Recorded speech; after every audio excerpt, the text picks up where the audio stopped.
پاکستان په سخت امتحان کې طالبان کېناستل خو بلوچانو پر پاکستانی پوځ بد حال جوړ کړی دا چې تازه یې څومره پوځیان وژلي جزئیات هم دلته وګورئ او چینل سبسکرایب کړئ بلوچ ازادي غوښتونکی پوځ وایي د یو افسر په ګډون د پاکستانی پوځ 8 سرتیري ووژل شول د بلوچستان ازادي غوښتونکي پوځ PLF په یوې خبرپاڼه کې چې د پاکستانی پوځ یو افسر او 2 ماموران یې وژلي دي په خبرپاڼه کې راغلي چې دغه پوځ ځواکونو پنجشنبه د جولای پر 21 له چاودیدونکو توکو په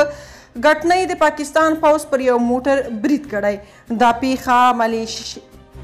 دا پیښه ملیشبند سیمه کې شوې او ویل شوي چې د پاکستانی پوځ موټر په بشپړه توګه له منځه تللی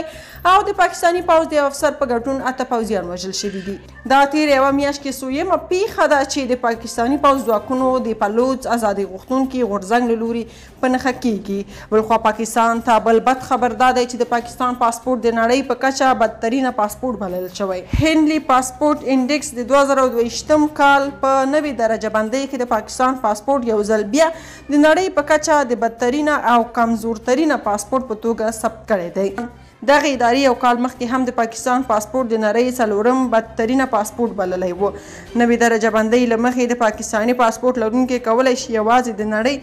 23 هیوادونو ته لاسرسی ولري د پاکستان حکومت تر اوسه په دې اړه غبرګون نه دی ښودلی خو د نړیوالو چارو شنونکي وایي چې اقتصادي سیاسي او د ترهګرۍ ضد دوه مخیزه تګلاره د پاکستاني پاسپورت د بدنامۍ لامل شوی دی